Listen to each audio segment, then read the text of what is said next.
Hi, I'm Gary. I'm Mark. I'm Luke. And together we're watching the Sega Lounge. Oh, God. Luke, too slow. Luke, honestly. I think that went perfectly, to be honest. I think that was great.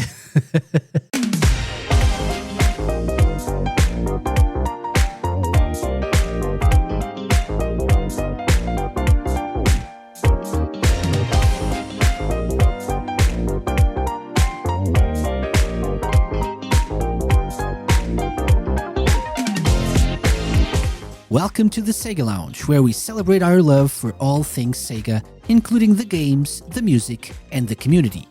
I'm your host, KC. Join me as I talk to different guests and learn more about their projects and passion for Sega.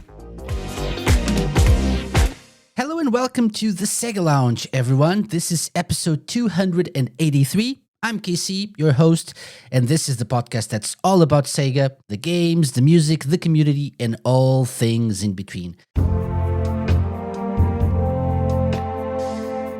This week, I'm really happy to have as guests Mark Webley and Gary Carr, founders and studio heads over at 2 Point Studios, and Luke Finlay-Maxwell, lead designer on 2 Point Museum.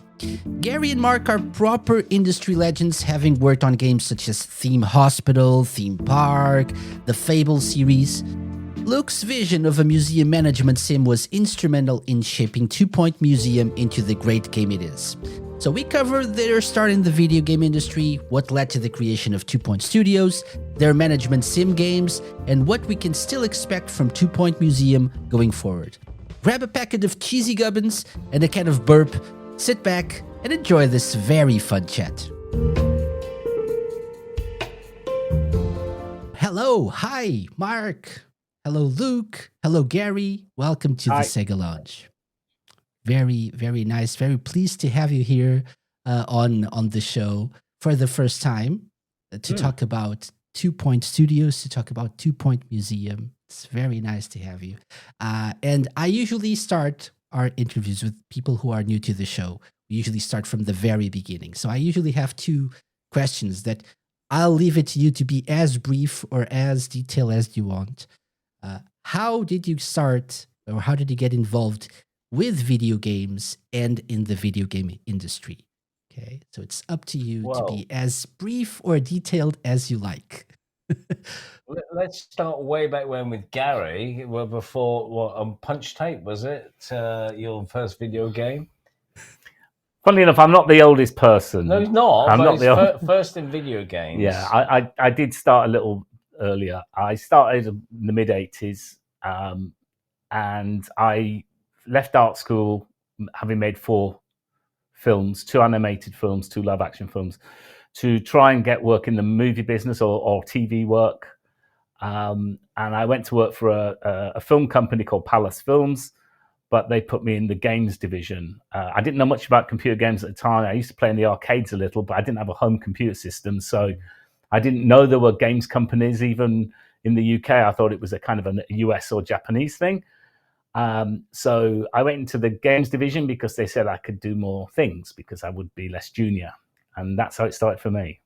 Yeah, and for me, I went to university, did maths and computing, and I wanted to do a creative job, but I ended up doing accountancy software. So then I worked with a friend who actually works here, Alan, on a demo, which we eventually presented to Bullfrog, thinking, it'd be cool if they took it on and we got to make this game. But no, it didn't happen at all. But I got offered a job, and then eventually Alan joined the company as well. So that was my first job in the games industry. Anyway, that's how I got in. And Luke?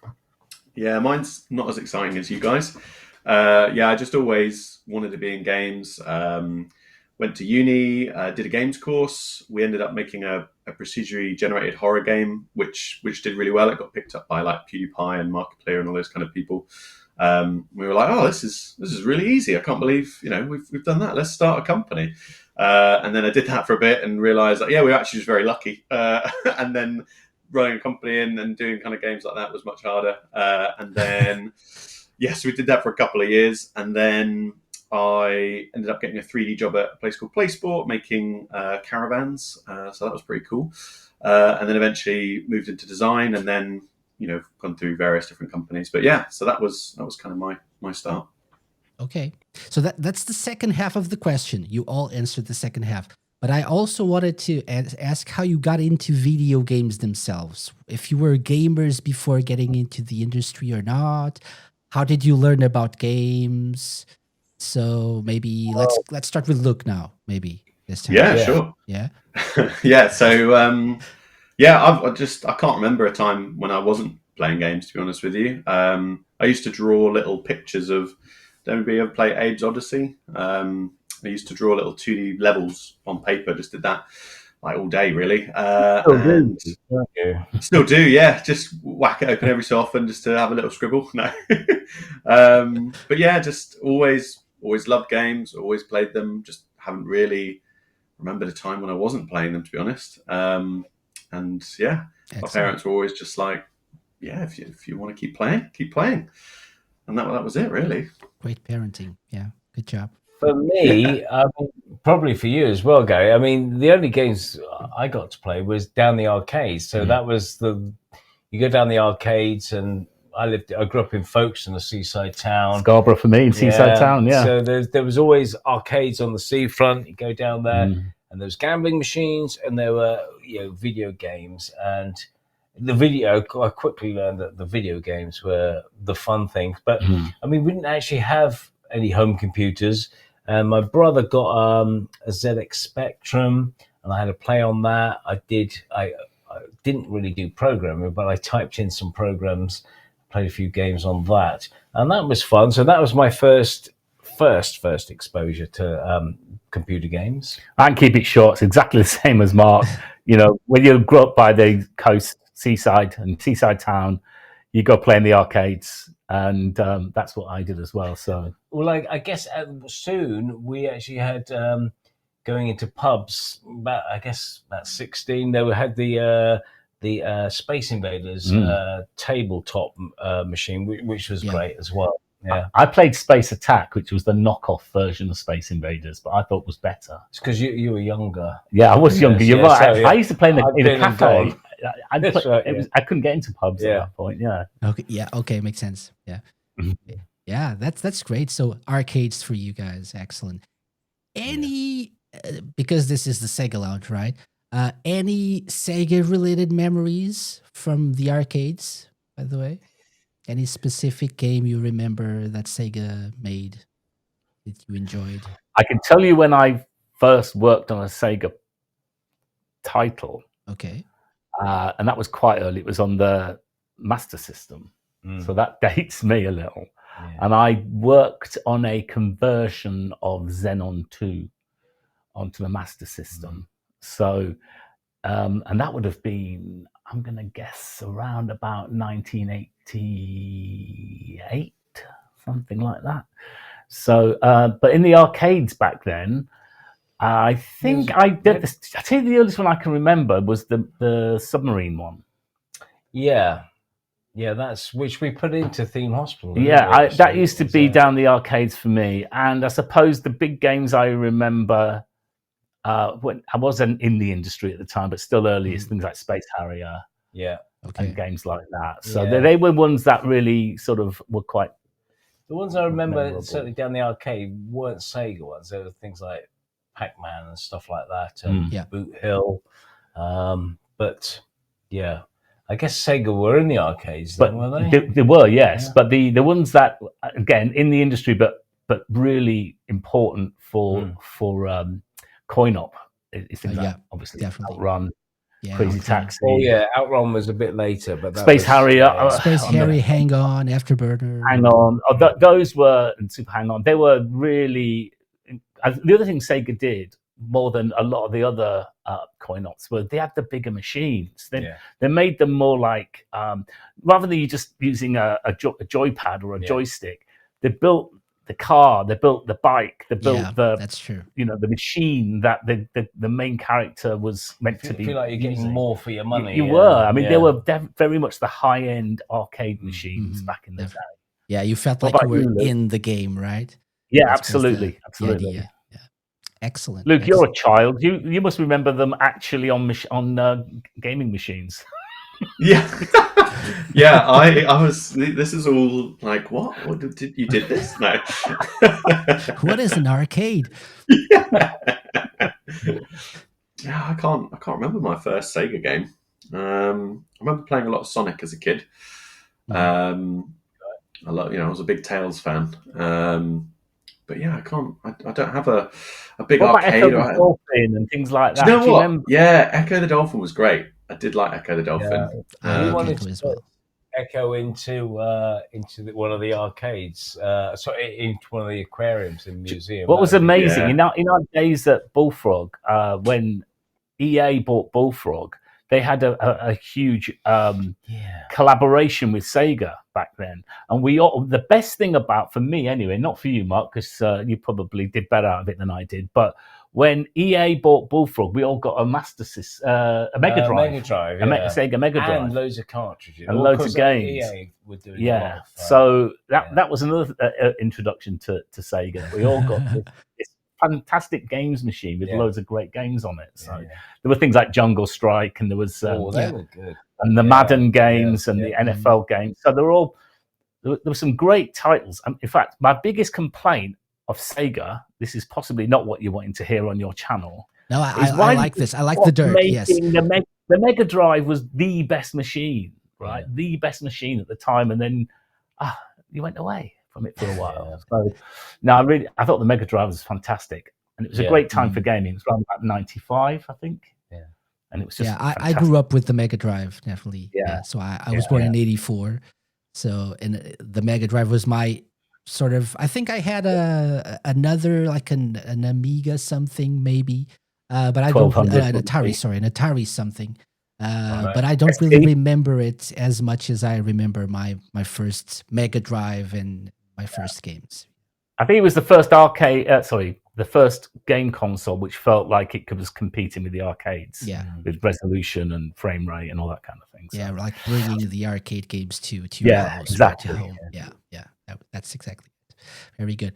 And by the way, I know Mark and Gary, we're here to talk about 2 Point and the games, but I was doing some research on your credits, and you guys mentioned some games that I don't have on my list.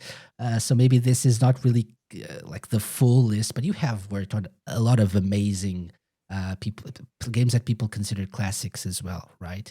Apart from the theme series that obviously led to what we have now as well, but games like in series like Fable and Black and White and other things.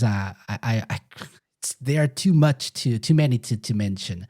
So how do you look at the industry, the video games industry now, when compared to when you first started or when you were working on these other amazing series?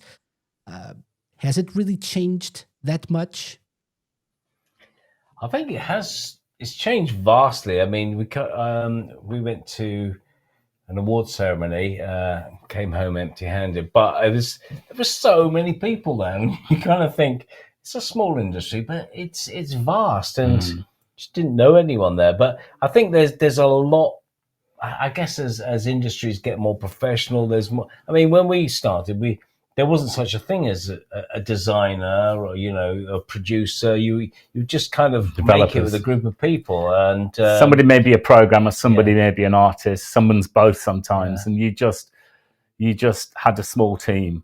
And one of the things when we started 2 Point was Mark and I had, through games like Fable, which was a big title, you were working in teams of 300-400 people, and we bubbled, if you like, to the management at that point. And we were very much on the periphery of doing what we used to love doing, which was making the games. So one of the things 2 Point was about was to kind of go back to making games. So we kind of, I think, booked the trend of people growing into bigger studios and thinking, let's go big. We actually intentionally went small.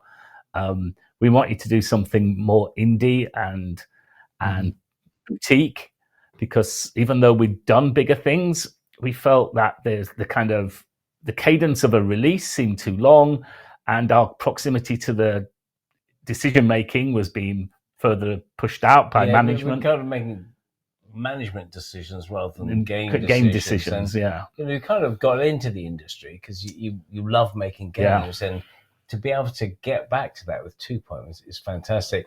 But kind of talking about the how the industry's changed, we need designers now because there's so much to think about. Games are so, so convoluted, so big. Yeah. I mean, you need 3D artists, you need animators. On Theme Hospital, Gary pretty much did all the art and all the animation. And I had a couple of programmers with me, but I did a lot of the programming. And you kind of think, well, could you do that now? Yeah, but it would probably be like Theme Hospital. And you kind of look at the games that we're all making now, and they're amazing. You look at things like Call of Duty, and you think, we can't compete with that. My God, that's incredible. I mean, and there's the really stuff. Yeah. Those kind of one-person team games, we weren't going to do that either because I think that is a different. That require us to be a lot more talented than we are. Yeah, we had to find the middle ground. Yeah. Okay, so of not being talented enough to be that small, and definitely not good enough to do those big high-end games either. Okay. No, I mean, seriously, the 2 Point thing was that it was basically indulgence on our part to try and go back to sort of making games. But we needed really good people around us. So people like Luke to come in and support us on that journey. And I think also, just talking about the industry generally, we've now got mobile games. And although I do play mobile games, I think there's a lot of it that's not great. It's there's a lot of stuff, and we're making stuff that we want to play ourselves, and we love, and you put so much into it. So a free-to-play game is a whole new mindset, which we've not grown up with. So don't know how to make them, don't know how to, how do you give something away free and then make sure you rinse as much money out of people. So I think that's something which has changed, and I'm not sure I'd love to just accidentally make an amazing free-to-play game, but we like to see the creativity. And just talking about the one-man bands making indie games, that's where you see some real creativity. They've got nothing to lose, and they do something completely wacky, and you think, oh my God, that's brilliant. It's just I love it. Luke, you've done you've probably got more experience of like the proper small studio startups, right? You've done 1-2 people development, haven't you? Yeah, I mean, it sounds very similar to what you guys, in the old days were doing, right? You kind of, everyone is doing multiple things, right? Like I was, when it was just me and and one other in that kind of startup, I was doing art, design, he was doing code, you sort of just band together, right? But I think there was a bit of an indie boom probably like 10 years ago where it felt like anybody could just, get a couple of people together, get something on Steam and make something. I think that's probably less now. I think, people have started to capitalize on that and it's shrunk a bit, but there was definitely a period, and it was in mobile as well, right? I don't know if you guys were dipping your toes into mobile around that time when Flappy Bird was around, but it sort of felt anybody could make a hit, right? What was that, sorry? No, to be honest, it's never been our area. I mean, Mark was you couldn't get it on your Nokia. Yeah. No, that's the difficulty is, Mark's right. When we make games, we kind of think, well, if people pay for it, then the only thing we have to do is make something entertaining. But if you make something and you're trying to work out how you're going to monetize it, I think it always compromises your thinking of a design. You're thinking, oh, right, at this point, surely we should be trying to get money off people. And I don't really like that. Not because I'm against people that do that. It's just, it isn't something I can imagine designing or working on. It's just, it's a difficult discipline, and we've never done it, have we? No, but I mean, there are games like Clash of Clans, which, we've been playing for years and they're still playing now, which is at its heart a really good game. Yeah, and absolutely. If you don't want to ever spend any money, that's absolutely fine. So they kind of got, I guess they got so many people playing it. It's, I guess same with Fortnite, where they can give it away free, and I guess a lot of people don't actually pay any money, but there's enough stuff in there that just makes people want to, buy that. And there's always someone who's gonna want to pay for things, for cosmetic items and things like that. So you'll eventually get your money back. If we're talking about one of those big games, right? Yeah. Well, I think one thing that I know this wasn't the question you asked, but one of the things I think free-to-play games has done is educate us on how to retain people. We used to make games and go, okay, play it for 20 hours, 30 hours, fine. But now we make games and think how we're going to keep people playing our games and staying with us. And we do combinations of free content, and we have built a community relationship, and we listen to our community's feedback and try and utilize that and build that into our experiences. So I think that's come from the free to play space rather than from the premium space. So everything helps each other, right? Everything helps us. I think players expect that now, don't they? I think that's part of the change of the landscape. I think people want to invest in a game, right? They go, I bought this, I want to be able to play that for like 5 years and see meaningful changes and improvements, which is kind of what we're trying to do with Museum, right? But just that sense of, oh yeah, I've bought something and that's going to grow over time, and I'm gonna come back to that in a couple of months, and there'll be something cool for me. That's a really good point, right? Because now we have things like the Fortnites of this world, or the Robloxes, or whatever, and they're more like platforms than actually just games, right? So you can expect a lot of different variety and things things are constantly changing. They're adding content all the time, and people don't just like and I guess your generation, Luke. We were used to buying a game, playing it to completion. Okay, let's move on to the next one. People are more expecting to stay focused on one game for a long period of time, or a longer period of time. And that's especially true for this kind of game that you guys are working on, right? Definitely. I think if you... Oh, you got one. Yeah, go Luke. No, I was just going to say, I think if you look at the strategy landscape at the moment, even games like Civ, they're experimenting with, in Civ 6, it was like not a battle pass, but like a kind of a 6-7 month roadmap to having constant content coming in, some of it free, some of it not. And, previously Civ's been very much like, right, get that, you get 2 expansions, bish, bash, bosh, done, right? And if even they're experimenting with stuff, I think that's kind of saying something for the strategy landscape in general, right? Yeah, for sure. That's exactly what I was going to say. So not quite as eloquent as Mark, but well done, Luke. Okay, so that's, I think, a nice segue into we talked about what has been changing in the landscape of video games. So Mark and Gary, you decided to found 2 Point Studios, work on the games closely again.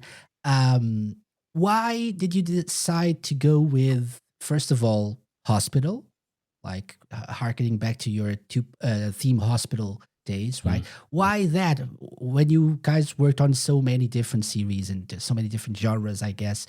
Why strategy games? Why Hospital? I think the Little People management sim games was always going to be on the cards. If we were going to do anything, it would be that. So we'd worked very closely on 2 Point Hospital.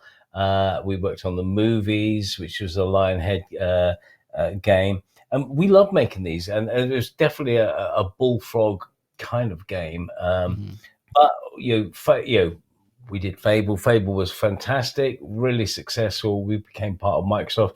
And so Fable became really important. We kind of left those games behind, and we, when we went our separate ways, you went off to Mucky Foot, I went to Lionhead. We were kind of saying, "Oh, we should do another game sometime." And of course, you were doing Black and White, and I was doing Startopia at the time, so we were still making those. True, we had more skin in that type of game than say Fable, which I believe was. Of course, we were very much part of Lionhead. Mark was a founder of Lionhead, so the ownership was there, but there's no way I could put my hand up and say, yeah, I'm one of the kind of founding fathers of the Fable franchise. I wasn't. I actually only worked on one, if I'm honest, which was the Kinect version. But we were always very invested in these little people games, and something Mark and I, it was just where we wanted to be. And when Linehead was basically thrown in full in on Fable, I think it always felt a little bit like we'd lost something, because that's kind of the heritage. The God games is something we've had a lot of experience in. So it was, for us, if we were going to do something again, we very much wanted to do something we felt we believed in. So, and I think getting a deal and starting a company is really tough. And I think starting off with Hospital just kind of made it a bit easier, because we kind of had a heritage. We had something we could convince people that we knew how to make and we could do. Unfinished business a little bit. Yeah, so it's kind of, that was a great starting point, and really it was the springboard for us to do campus, and then and museum, and then and the stuff that's going to come in the future as well. So that's if we were going to do it, it made sense to do that. I mean, I guess we didn't necessarily know it was going to go as well as it has done. No way did we think it. I mean, I kind of felt, let's just have one more go at something. Let's get in the saddle one more time and have a few more years of fun. I didn't expect this anywhere near the success. And actually, the people that we found were the real, I think that's been the real magic, that the people that came with us in the early days when we were unable to pay them anywhere near what they were worth. I mean, literally, these people were 30-year-in vets who had families, and they were all with mortgages and everything. And they came on board when really they should have gone to another big company who would have snapped them up. And then post that, people like Luke and Joe, who've come along and just made a big difference, I think, to 2 Point, because it isn't the original people who are the magic. It's the people that have come along in the last 10 years that have really bought into what we do and actually made it a much better place. We're a far better company now than we were when we started. Yeah, absolutely. Yeah. That's really nice to hear. Yeah, that's a really great answer. Really great answer. But yeah, I agree. Right? I remember back when 2 Point Hospital was announced, the hype behind, these are the people who worked on Theme Hospital. So it did make sense to start with that, right? But before we really get into 2 Point Museum, please explain the reasoning behind Hospital Campus Museum.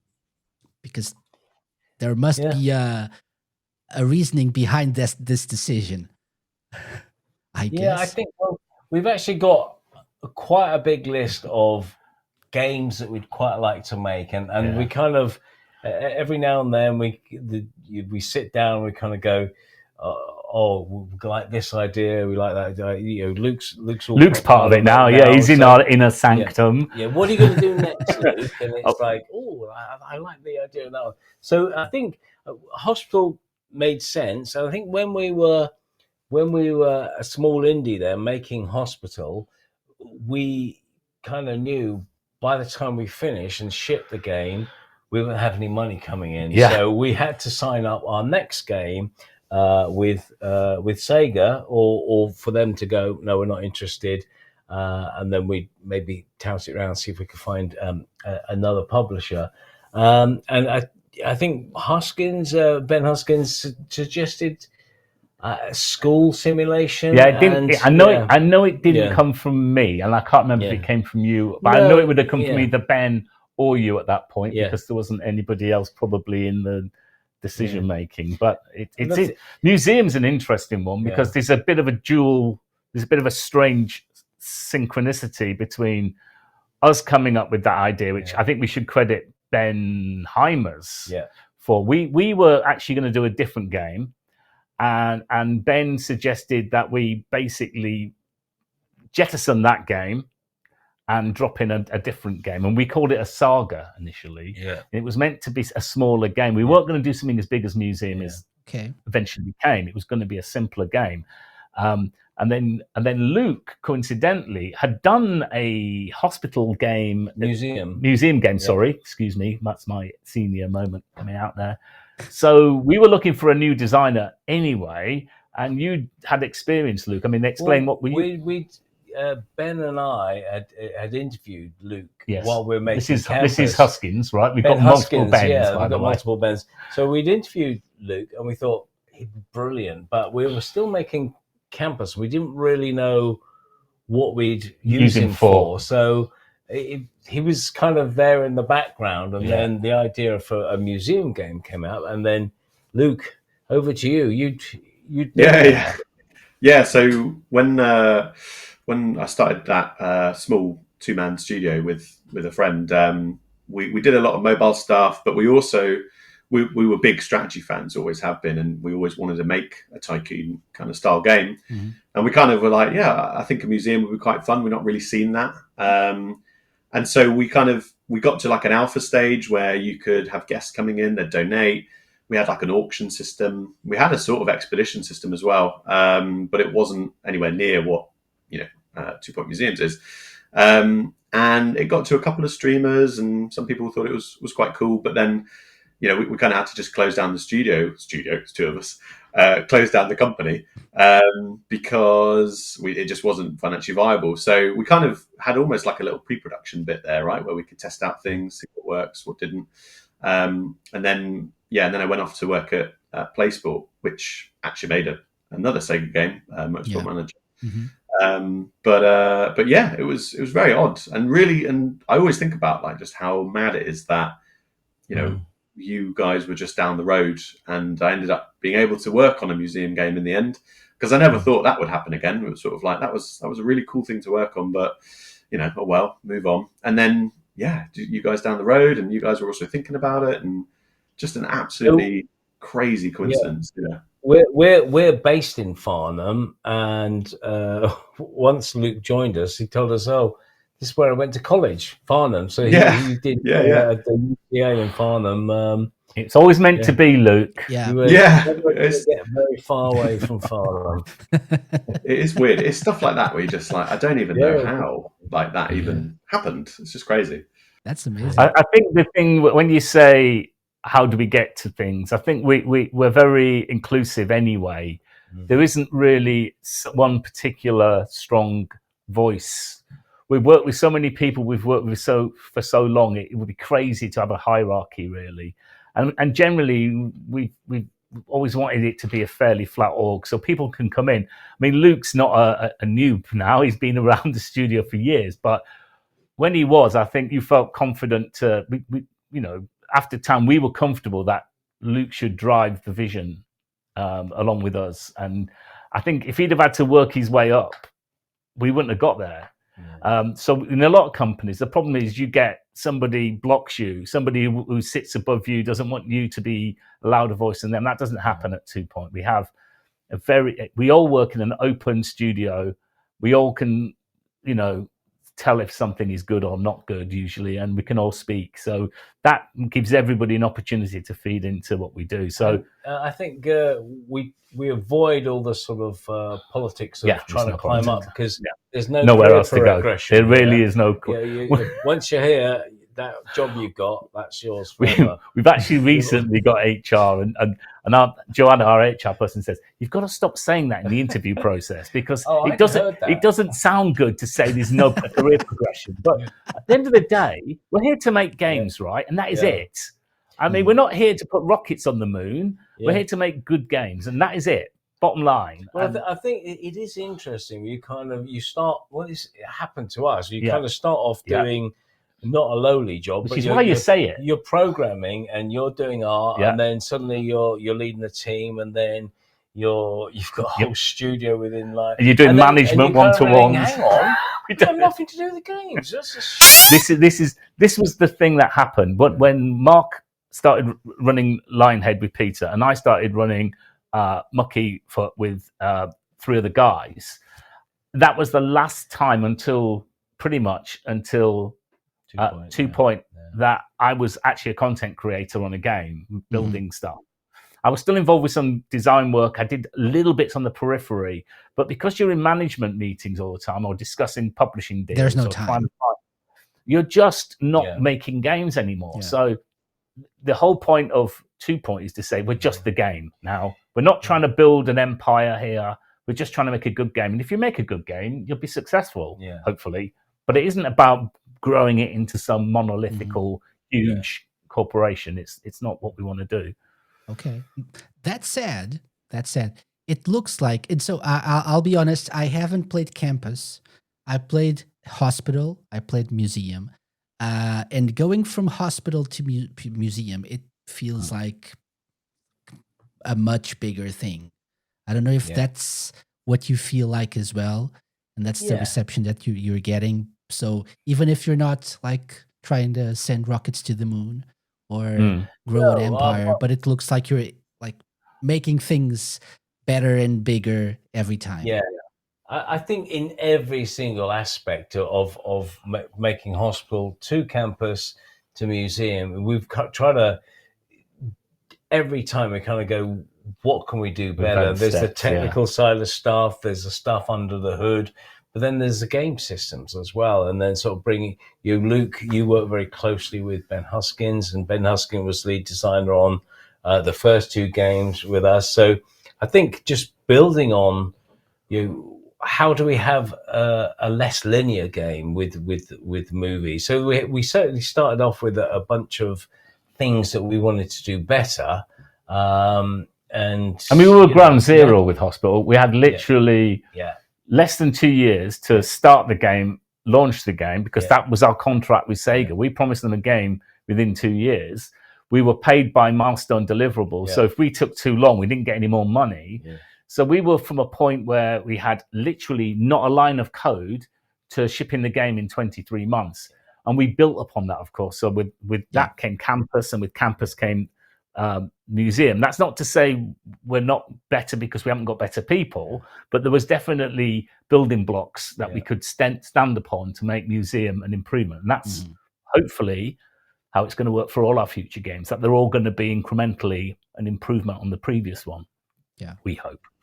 Yeah, Luke, I mean, you coming to this as an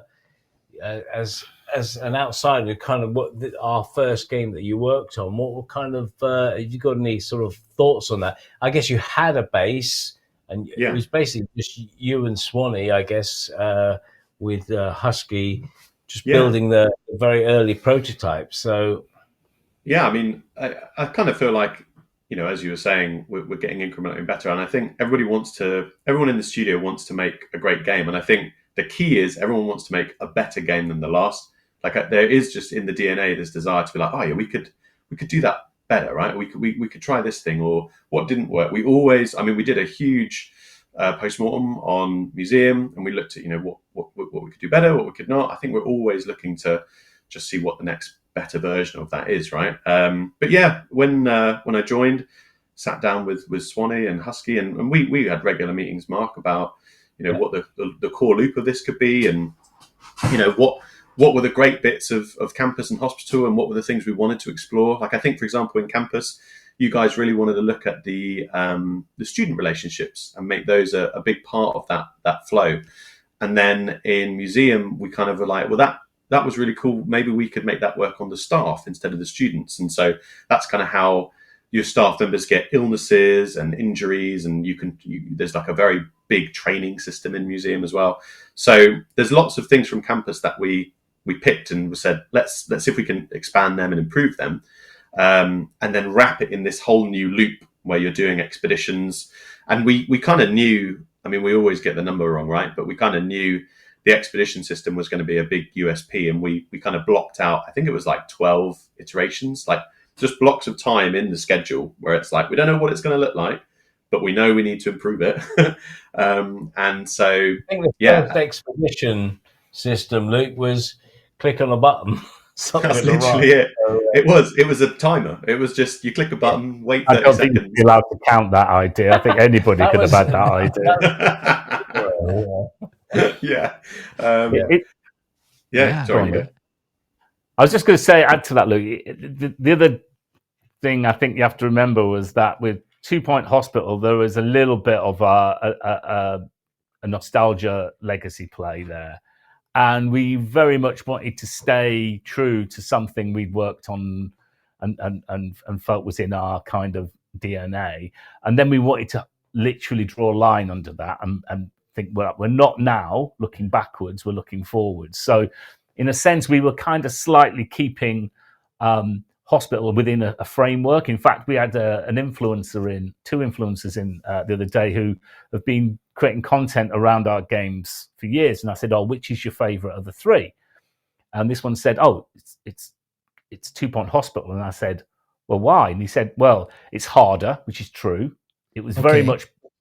Mm-hmm. And the other thing is I was a big fan of Theme Hospital. So I kind of think we were doing that for a certain, what we thought was an audience. But our audience now is our audience, not a old audience. So Luke has very much not been trying to hop back. He's been looking forward to what we do now for people that have never heard of something we may have made in the 90s. So I think that's the difference. I think makes a lot of sense. Yeah, there's a lot more freedom for Luke to think within his own kind of design scape.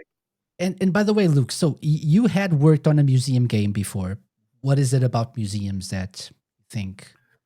Evidently, museums make for a good game or museum management. Yeah, he's got no other ideas. They've got it. They've got me locked down. Okay. Oh no, there's no more games after 2 Point Museum. 2 Point Museum 2. Any chance, Luke? Hear me out, guys. Great idea. I think the thing about the museum is, and me and Ben Huskins have talked about this a lot. It's you can fit so many different themes into a museum, right? Like in the base game, we have aquariums. Guests come in, they want to see something cool, they'll donate money. That loop is just very compelling, and so it gave us this foundation of guests are going to come in and see something cool, and then what are they going to see, and how are they going to react to that, and what do you need to do as a player to make that theme interesting? That can just go, forever in theory, right? Like we've just announced Zooseum, which is, animals, right? And trying to get, animal breeding and all these other interesting animal mechanics in. But the thing that I think really excited us was you've got that core loop, the foundation's fun. Now we can just go crazy with every theme and see what we do. For example, you can be managing fish in one museum, and then in the next one, you've got spirits, and they can break out and terrorize guests, and you can find haunted paintings and things like that. And so the scope of what the player has to learn and kind of what they need to do in each museum can just vary massively. And I think that was what was really exciting to me, really. I don't know, Mark and Gary, if you've got any thoughts on that. All I'd add to that is that I went to a pencil museum a couple of years ago. So if you can go to a pencil museum, you don't can go ruin to a the museum DLC. about anything. So basically, it's a great vessel for making whatever you want in a business simulation. Yeah, absolutely. I mean, again, talking about earlier, you were saying how do you go from one to the next, and we often found that when we did Theme Hospital, we became part of EA during that, and all the EA execs were going, hospital, really? And we were trying to sort of make it sound sexy, and we were going, it's like like ER, ER was all very sexy on telly, and they're going, yeah, but this isn't like ER, is it? By the way, for our younger viewers, that was a TV show in the early our younger viewers won't even know what Theme Hospital was. So that's a good point. Yeah, look it up. A mundane kind of subject, hospitals and then universities and then museums as well. They're but they're also things that I think people, they know how they work, or they think they know how they work. You go in, you get diagnosed, you get cured, or you don't. And university, you go there, you're going to learn subjects, and you'll graduate, or you won't.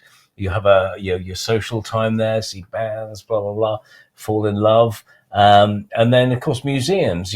People go off, find things, put them in museums, and you go and visit it. And they're kind of loops that probably the reality is quite different when you kind of find out what on earth goes on in these places. But it's something you can kind of put to somebody, and they go, "Oh yeah, I know how this works." Whereas I kind of think some other subjects. Not that we wouldn't go there, but things like sci-fi and like space stations. You've got to kind of go, this is how this works, and sometimes that's a bit complicated. I mean, just the mechanics, of course. Probably people would be like more like they would be more demanding on, oh, this has to be accurate, or this has to respect what I know about sci-fi from all these sci-fi shows. So you're making stuff up. I mean, you are sort of adding to a more complicated and well-populated space, but for me, one of the things that was interesting when we started Theme Hospital was that we were going to do a realistic-ish simulation around hospital welfare and hospital management. And then we really struggled to think about how we could gamify that in a way that would be compelling. When we looked into it, we found that medicine's quite complicated. Yeah. We're not doctors and scientists and all those kind of things. Wasn't as easy as we thought. It's not as easy. But I think what was quite interesting was when we started playing with humor, and we were making games that had humor involved before, but not quite to the same way as Theme Hospital had. So we used humor as a way to, if you like, our stupidity. But it kind of elevated it into a way that something as mundane as medical welfare, or as mundane as schools, or as mundane as even museums can be, although I don't think Luke would agree. The idea of these dryish subjects, then if you twist them, as we tend to do, it makes those it kind of gives it a bit more of a flourish, because we're taking something out of the ordinary into the extraordinary, because our ideas are never based on reality. I mean, nothing in our museum is that close to real, and nothing in our hospital was that close to medical welfare. So it actually helped punctuate what we was doing, I think, the design and the visuals. Sorry, Luke, go on. Say that. You want to say something? Say that. Yeah, you say that, Gary. But we got, I think it was somebody from the Natural History Museum. We got a consultation with them, didn't we? We got to sit down and we showed them our sort of like, we've got people that work in a workshop and we have experts and assistants, and they were kind of like, this is pretty close. It's not that far off. Like we've had people in medical welfare tell us that actually I used to play this game. It's so close to the reality. We went, no, it can't be really close to reality. We made all this rubbish up. The whole reason I became a doctor was to do things I saw in your game. We have had that. We had the British Medical Institute contact us when we were making Theme Hospital.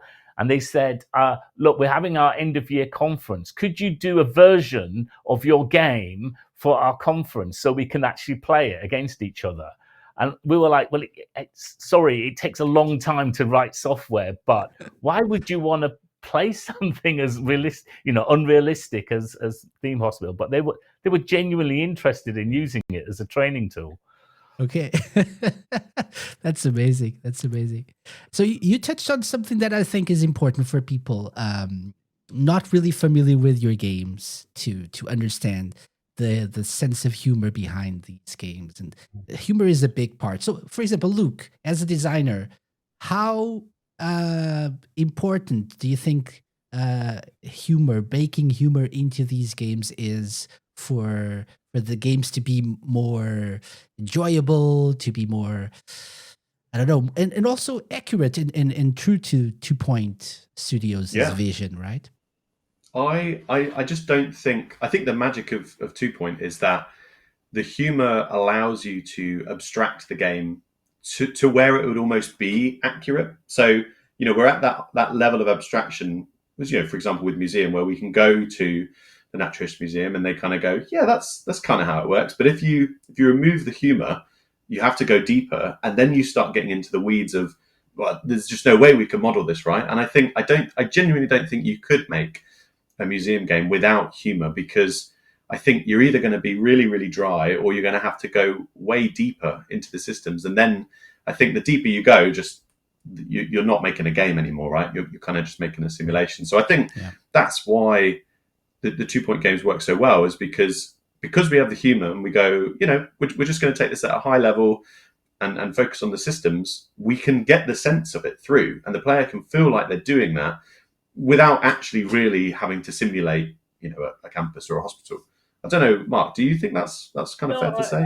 I think that's right. I mean, we're making quite complex machines with our games and trying to. I mean, we've always said we want something that's approachable but deep. So it's the people that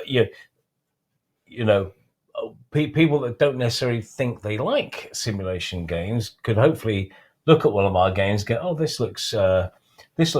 doesn't look intimidating," and then we kind of trick them into it. And I think the humor thing is something that I think it came quite natural with Hospital, because we're stupid. Because we're stupid. But I think we then had to make sure that we weren't trying to be funny. You kind of go, "Oh, let's do this because it's silly," and you kind of need the real grounded, sensible things to make the things that are kind of a bit off kilter work. So it's often something we go, well, let's not try and be funny, because I think, in fact, we do that probably more than the other guys, because they think they're probably trying to keep on brief, and sometimes we go, it doesn't all have to be, some things can be real and look real in the game as well.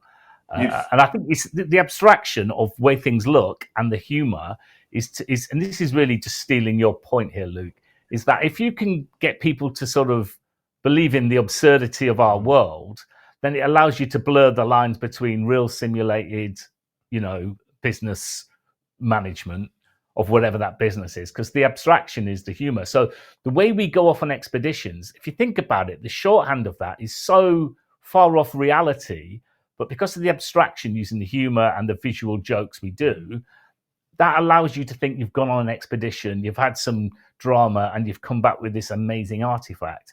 It all helps you get into that world and believe that you've done those things. So you're right. I think people do play these games and think, yeah, I'm managing a museum.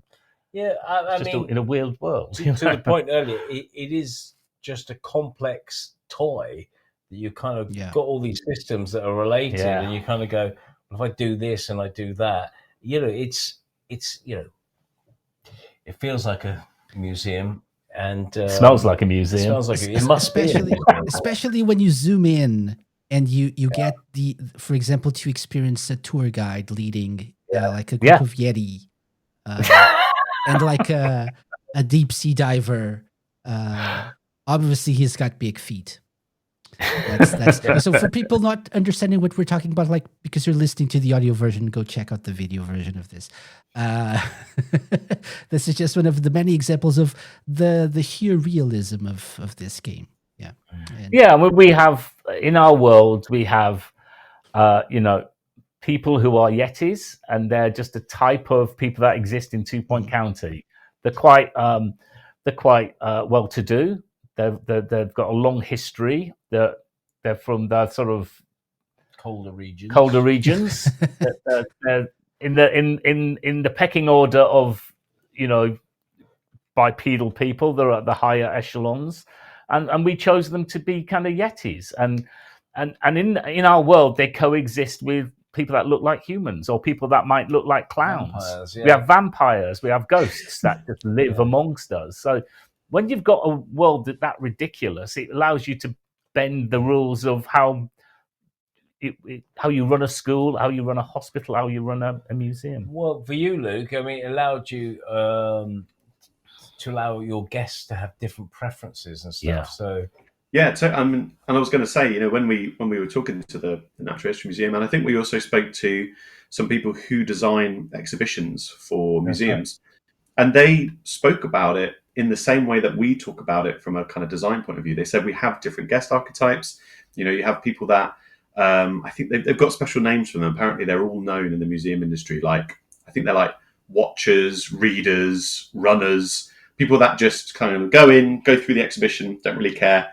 And so at the end, gift shoppers, And so we kind of looked at that and we were like, well, we've kind of got that with the guest archetypes already. And so our guest archetypes, we have things like professors. They're just more exaggerated, right? So we've got professors who are just there for knowledge. They don't care about anything else, and they'll only donate once they get a certain amount of knowledge. We've got kids who don't read information stands, so you have to sort of educate them through interactive displays and things like that.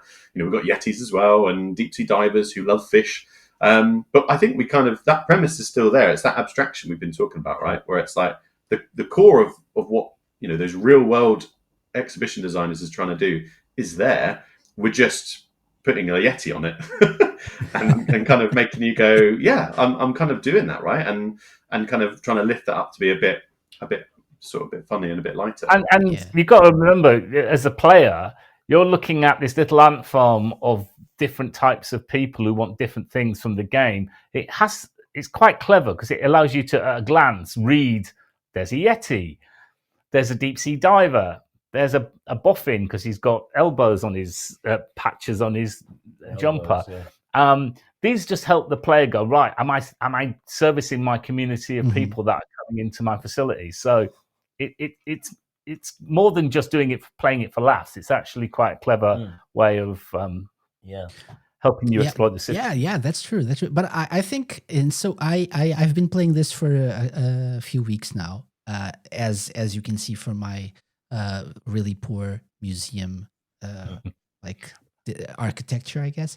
But one thing that I realized the past couple of days is take some time and zoom in, because you're missing out if you can play this like always zoomed out. And that's usually what I was doing. I was like playing this as like a proper management sim, right? Like you get all the numbers, you go, you need to work on that display or on that exhibition or something. Nice, cool. Very funny, very fun.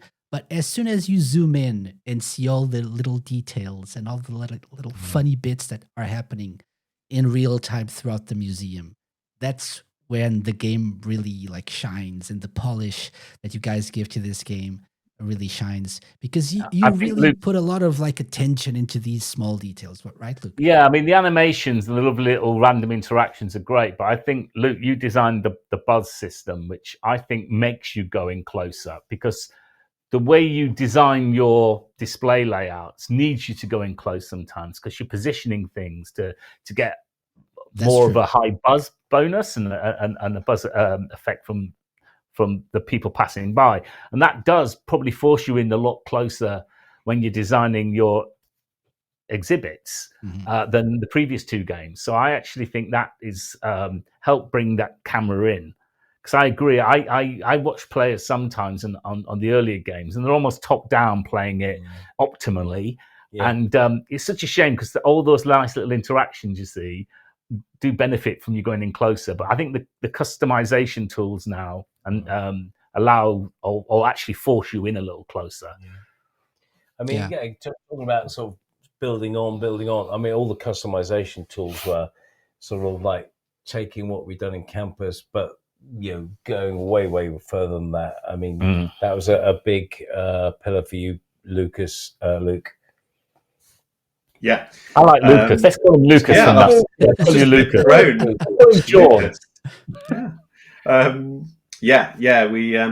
We kind of knew that we wanted to make the museums feel. A big part of the museum is the aesthetics, right? When you go in, you want to be wowed, and you want to sort of see something really impressive. And that wasn't necessarily the case with the hospital, right? Hospitals are very functional; they're there to do a very specific purpose. And so when we kind of looked at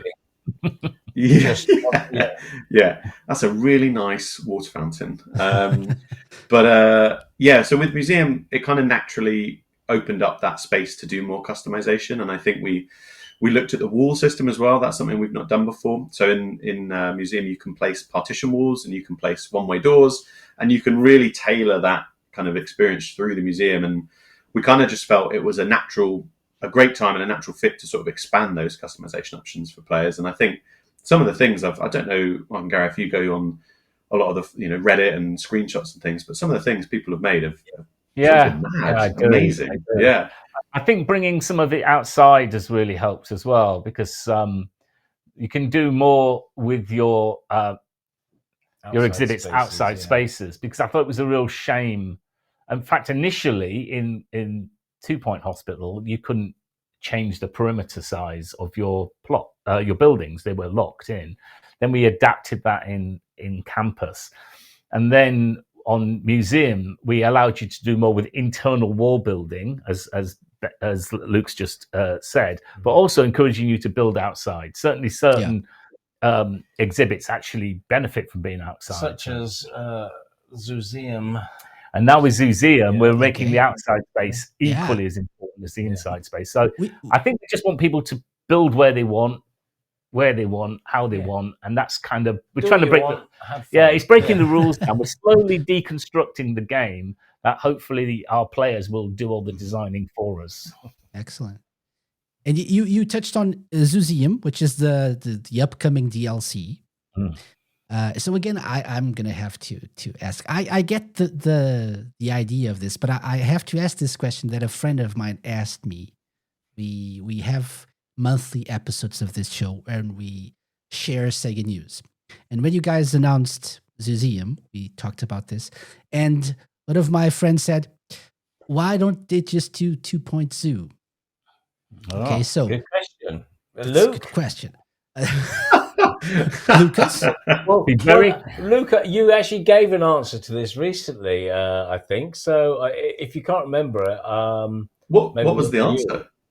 Well, I think it might have been Husky that said it, but the thing about a zoo is I think the game loop would be quite similar to Museum. So you kind of, it's a guest experience loop. The first two games, different loops, and then you kind of go, okay, we're making a zoo now. We're going to attract people in by having things in our location. I think the game loop would be quite similar. So you kind of, we didn't want to kind of go, in fact, a zoo would have been the right thing to do if we wanted to make lots of money, and just, we could probably use a lot of what we have and then make a new zoo. But it's going to be, I think a museum is a concentrated a little bit of zoo fun, and there's no reason we couldn't. Let's sample how this goes. But I mean, it's definitely something that we've had in our consideration in our big list of maybe in the future things we do. Yeah. I think that it's a DLC, so we obviously it's a great experimental space anyway, and really just getting quadrupedal creatures into our world. This is like it's a big deal. Big deal for us. We've never had anything as ambitious as that before. Okay, never thought about that. Yeah. They told us they let us believe only 2 legs was possible for a very long time. So I said no one animates 4 legs these days. Double the animation. No, but seriously, the whole kind of nurturing system we've done and the welfare system that's been put in there, we don't like to basically just do a DLC, which is just a reskin of the same game with more levels. Everything has something new to offer, but this is by far the biggest offering of new types of content. So, Luke, I think you should probably talk to that more than I. The only thing I was going to say is I think also we all just really wanted to see how far we could push museum systems, right? And see, we have a whole expedition system in there, and I think what we've done with museum, where we've kind of changed it to be more about biodiversity and releasing things back through the expedition system. There's so many things there and so many systems that we can sort of change and mold and evolve. And I think it's just really exciting to see that, right? And I think it was more about, we wanted to see what we could do with museum systems and how we could do that. And instead of, making a standalone zoo game, right? I think it just felt, well, we can do this here now. Let's try it. Let's see what we can do. Let's see how it goes. I think we're just excited to try something. And I'm super excited about having a zoo anyway. We couldn't wait for a whole tentpole title. So it definitely. I think it makes sense to have animals in a museum, like having exhibitions of animals. That makes sense. I just wanted to ask this question because when my friend asked this question, I was like, I don't know. I was going to explain because it makes sense to me to have this DLC, but then I thought, well, I really don't have a good answer for this, but it makes sense, right? I mean, it's more conservation, obviously, than a traditional entertainment zoo, which felt that was one of the questions: is how do we pitch this so it feels like the museum is the right vehicle for it? Well, if you think about animal welfare. It is a kind of conservation. It's kind of learning about animals and helping animals, rehabilitation, and it's also about teaching people about what about animals. Now, of course, our animals aren't conventional, but that doesn't matter. But the whole thing, Some of them are. yeah, some of them are. Yeah. But it certainly felt like a good fit. And but for me, when I play it, and I've not quite finished it yet because I did a complete playthrough, because we do a sampler now with our games, our DLC. We allow people to play a bit of the experience, and I'm not sure when this is going out live or whether we've announced this yet. I'd say it. Say it anyway. You know, I'll get told off later. We'll get the exclusive. We're allowing anybody who has the base game to play this and get into the game for the first act of the game. I think that another reason to do really cool add-ons for the game is we'd love to be making more content for Museum in 2-3 years time. Yeah, that would be fantastic. And people have bought the base game. It's a big investment, and there's a big investment in your time in learning the systems and then becoming an expert. And then so adding more stuff in, like a zoo, they can kind of use that investment in their time and for us to give it a little twist, which is what Luke's done with some of the systems, to kind of turn things around a bit. So you're just playing in a different way with the live animals and stuff. So it's not just about kind of let's go over the tempo. If people love it, maybe we'd do a Zooseum 2, a second DLC with more animals. But we'll see what people like. And it plays very different. The bit I was going to say is that I play this in a far more tranquil state of mind. Well, it feels a lot more like the whole theme. I don't think it's just the theme or the way it's been balanced by Luke and his team. But when I play it, I feel like I'm happy for once. Happy for once. That's the goal, Gary. It feels less of a business. Do you know what I'm saying? Okay. It feels less about the money, more about the conservation and the finding of them and releasing them back into the world. It's clever how the same game in theory under the hood is playing in such a very different way. So I'm really impressed. And I nearly finished it, and I'm really loving it. I really think it's the best DLC we've made. And I think that's it, right? We're sort of saying we're just excited to see what we can do with Museum, how we can make that feel different from each theme and things like that. And kind of what we were saying earlier, where I think players, they do expect, to come back, every few months and see something new. And I think we want to just add value to Museum and kind of see where it goes and see what players think as we continue to evolve it, right? Excellent. Yeah, looking forward to it. Yeah, I think that's right. You mentioned something interesting. You can have these different museums as you progress through the game, and having each one feel like a completely different experience, which is amazing. Like a game within a game, and like absolutely. That's really, really cool, and something that surprised me a bit, which I wasn't expecting coming from Hospital. It's a little bit different, right? Yeah. We did sort of get there in Hospital, but probably at the end of its life cycle, we started to try and change things up a bit, and probably too late, right? Whereas the first few DLC were more levels, which is nothing wrong with that. Some people just want more levels. But as we were starting to see, as all games have, a bit of a decay in sales, we were trying to reinvent the game. But we've done this straight away. With what we've learned is there's no point holding ideas back. Let's just make new, different stuff with a game that is, pretty fresh anyway. So I think we with all our DLC, we're trying very brave and different things, and we just want to keep making content for it. We don't want people to go, oh, it's the same game just wrapped up differently. It doesn't feel like the same game. It feels like a completely fresh game. Excellent. That's amazing. So I said I wouldn't keep you too long, and I want to keep my promise. So I have just a few more quick questions.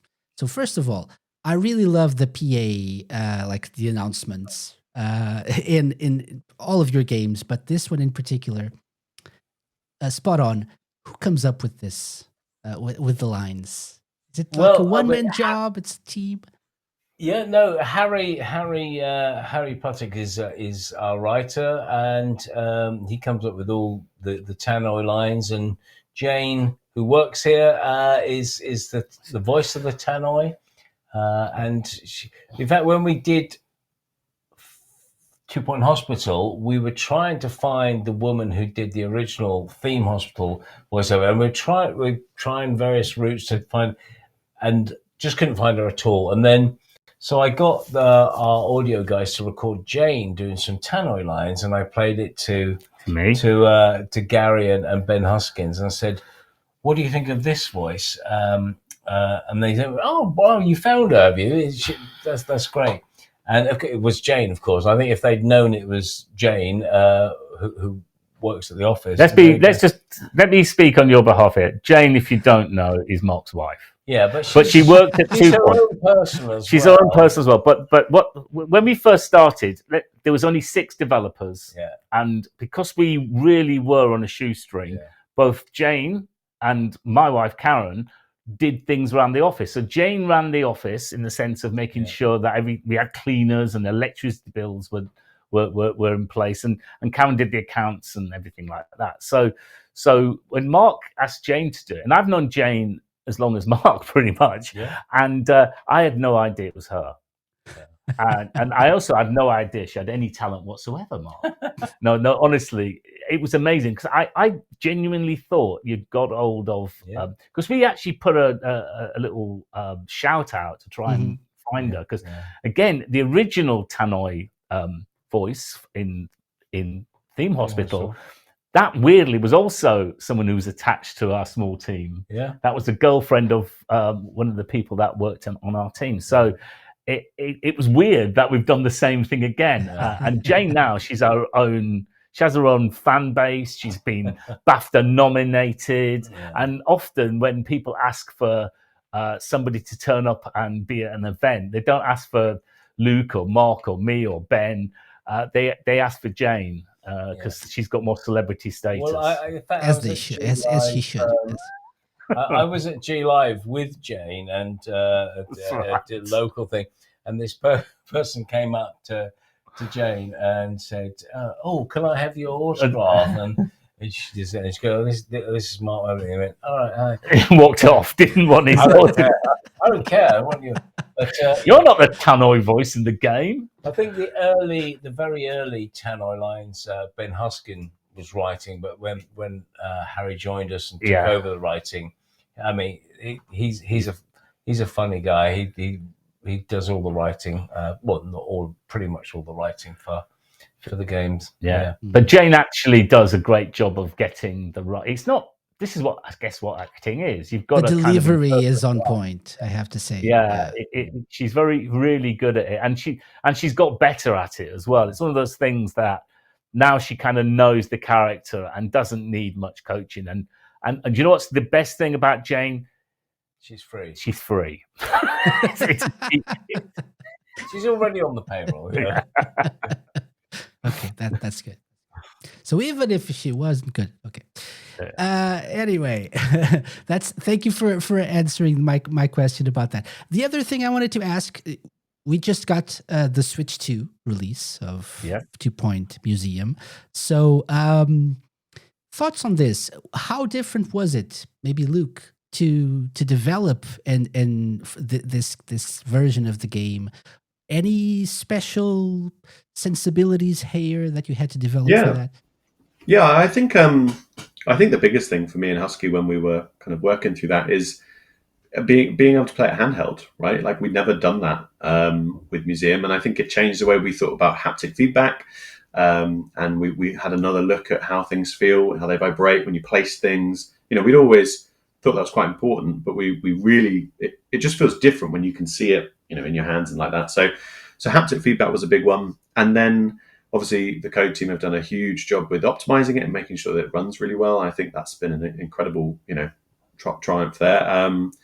But yeah, for me, it was just being able to sort of play it in your hands, move around, have a bit more of a mobile sense of it in terms of you're physically mobile. it made you think slightly differently about the kind of core loop, and where natural endpoints are different for players who are playing it handheld than it is for players who are playing it at a desktop, right? I think we kind of had that with the Steam Deck as well. Yeah. But it's definitely a thing where it's like, well, now if I'm on the couch and something comes on the TV, maybe I'm pausing Museum, right, to watch something. Whereas we know you're on a desktop before. We know we've got you for a certain amount of time. And it kind of makes you think a bit differently about where your natural progression points are and where your natural jumping off points are. It's just interesting. But it was a great experience. And I think we're all really proud of what we've done on the Switch version. Okay. Yeah.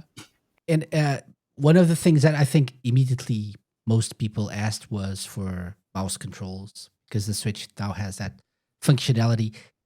Any plans of anything you can share about that at this point? Or I think, as Husky said, we've got our top boffins looking at that and seeing if we can get that into a future update. I think very much like how we've been doing with all of Museum, we see the Switch 2 as a long-term game, right? And long-term support. So it's definitely something that we want to look into and continue to improve, and make sure that each platform of Museum has its own support and is as good as it can be on that platform. So I think, it's definitely something that we're looking at. But I think we certainly wanted to make sure that mouse keyboard was a great experience and controller was a great experience. So kind of from day one, as we're kind of building the game, we're kind of working on both systems, because I think sometimes people will do a console version and then port it for the PC. PC is our lead development platform. We absolutely have to make it feel perfect for both systems as well, because when we go home, we're playing on consoles, we're playing on the Switch too, playing on PCs, so we kind of want that experience to be perfect. And I think looking at the mouse, for Switch 2, I think, as Luke said, we're definitely going to be doing that. But I think it's a great experience already on the controller, on the natural. I think so too. I was one of the people who said, "Oh, there's a Switch 2 version. Maybe they'll utilize the mouse controls." But then I actually have it on my computer and also on Steam Deck. So I actually go from one to the other. I sometimes I play on the computer for some time, and then I save, utilize like the cloud saving system on Steam, and just pick up my Steam Deck. And playing it on the Steam Deck with the controller, for me as like a more of a long time console gamer, it feels more natural than playing on the computer with mouse controls. Oh, really? So, okay. Because I'm more of a console gamer, and when I come back to the computer version, I actually have a Mac. That's why I'm not saying PC. But when I go back to the desktop version, I always struggle for a couple of seconds to remember. So wait, how do you zoom out, zoom in? Oh, how do you rotate? Oh, so it's always more elegant on the controller. Whenever we do capture, for example, we always capture on controllers because it's far more elegant. It really is. But these games did come out of mouse and keyboard first, so I guess Mark and I are probably more old school mouse and keyboard players. In fact, I'm even the worst case. I edge scroll rather than do anything with my, WASD key, and I'm definitely a primitive player when it comes to these kind of games. But definitely, I think the control scheme is so nice on console and on Steam Deck that I think it plays more elegant. The zooming around and flying around and rotating definitely feels much nicer.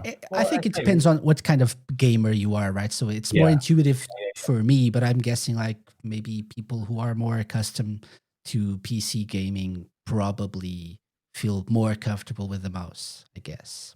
I think we've just tried to make sure that both systems felt completely like they were made for mouse and keyboard, and it was made for controller. So, and that does involve some extra work and certain UI decisions or rework or for a controller version, and also the idea that you can actually just plug a controller into the PC and it will recognize it and then change the UI dynamically. So that kind of stuff was important. So when we went to the Switch 2, kind of knew we were kind of partly there, but then of course the rest of it only took months. But and months. it's I'm assuming if it's like on the Steam Deck, it's a brilliant experience controlling it with the controller. So and look, nothing stops. We continue developing. You release a game, but you continue your features and your quality of life updates, and we always react to our community. So it's not fire and forget. It's a game that's going to evolve, and all our games have done. What we released back in the early days with 2 Point Hospital, for example, the game you play today is actually unrecognizable, really. People don't necessarily remember what it was like when we first launched it compared to what it's like today. We're often fixing, improving, adding features, and we evolve everything as we go. So we never say never, and we're always carrying on, continuing, improving the games we make. Excellent. So my last question was going to be, so what's the next game? But I have a feeling you want. It's a short answer if you want that question. Yes, but because I want to get you guys a little bit longer here, you just got nominated for the Game Awards, so congratulations! Very exciting, Well done. That's very exciting. Thank you. How does it feel? It feels exciting to be nominated. I think the Games Award is biggie. Is huge. It is a big one. So I think that's almost a success, right? It being recognized at that level of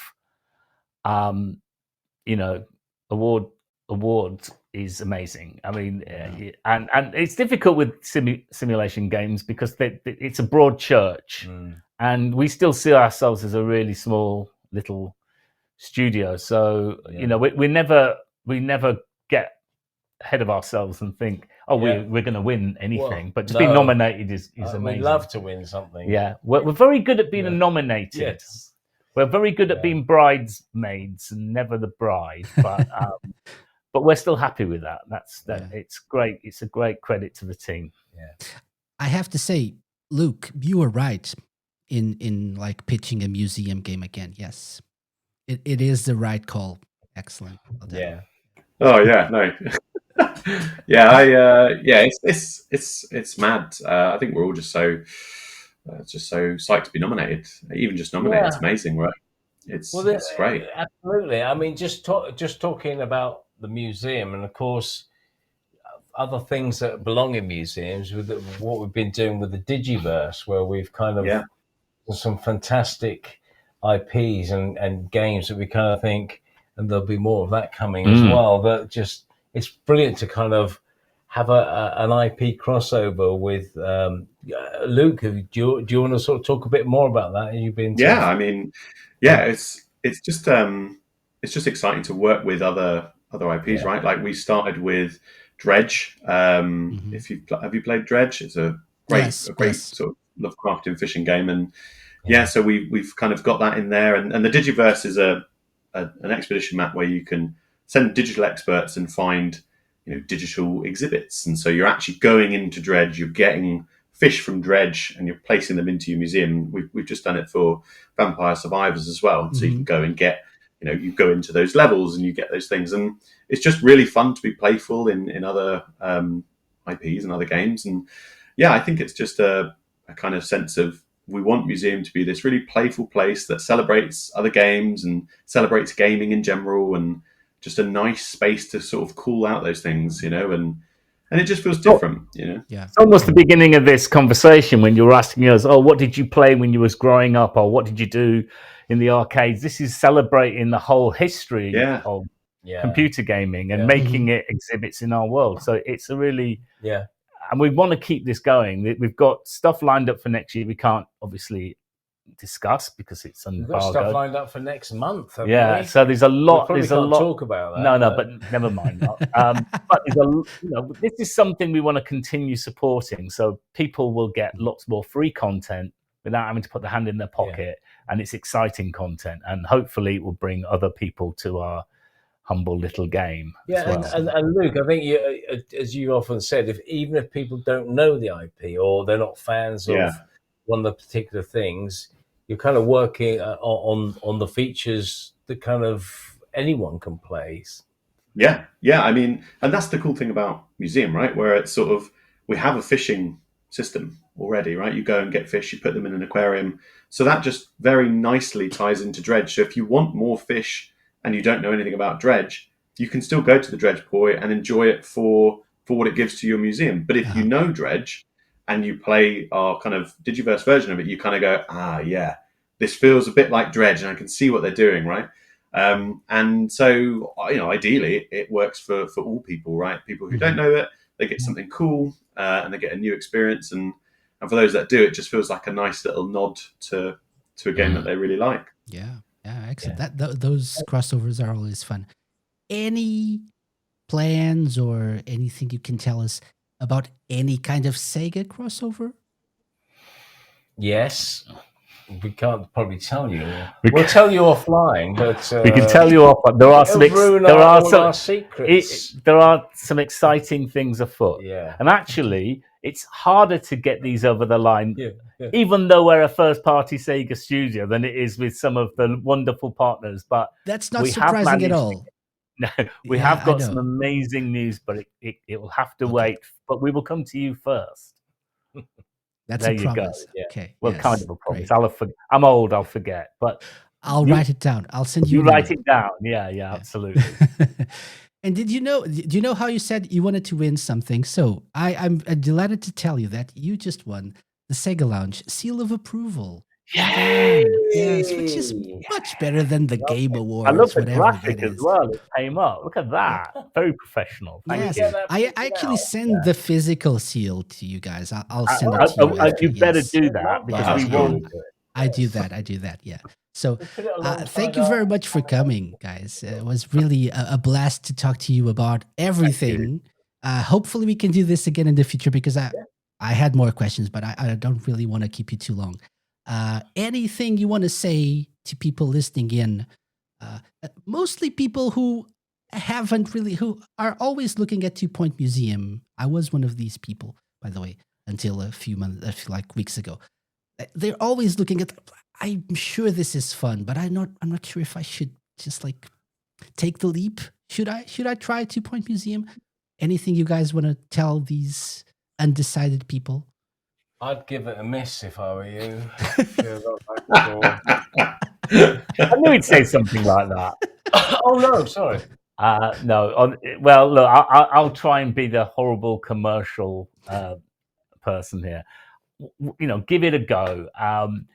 It's whether you're a console player or a player on PC. It's a fun game. The world's a sad enough place. If you want just a world where it's fun and challenging, but it hopefully shocks and surprises from time to time, I would give it a go. Yeah, I think it's a game that's very easy to get into. I think you'll find yourself playing and you'll find yourself hooked very quickly. I think if you're into deep simulations, you'll find it there. You don't have to engage with all the depth of the systems, but they are there if you want to kind of perfect everything and optimize everything. It's all there, and I think it's fun and it's funny as well. And I think keep the audio on, and I think you'll have a fantastic experience. Definitely. What about you, Luke? What would you say? Yeah, just echo all that really. I think if you want something that you can come back to in a few months and there'll be new things for you, right? Like we're dedicated to supporting this long term, and we're really excited to continue evolving it. So come on the journey with us and see where it goes next. But yeah, and it's not expensive. It's not an expensive game by today's standards. It's not. Absolutely not. Yeah, it's value for money. Yeah. And if you don't like it, Mark warned you. So yeah. Yeah. I didn't mean it. Can you come back? No, come back. Leave it in. No. Okay, guys. So thank you very much for coming. All the best for 2 Point Museum and whatever's coming next, right? And hopefully we can do this again soon.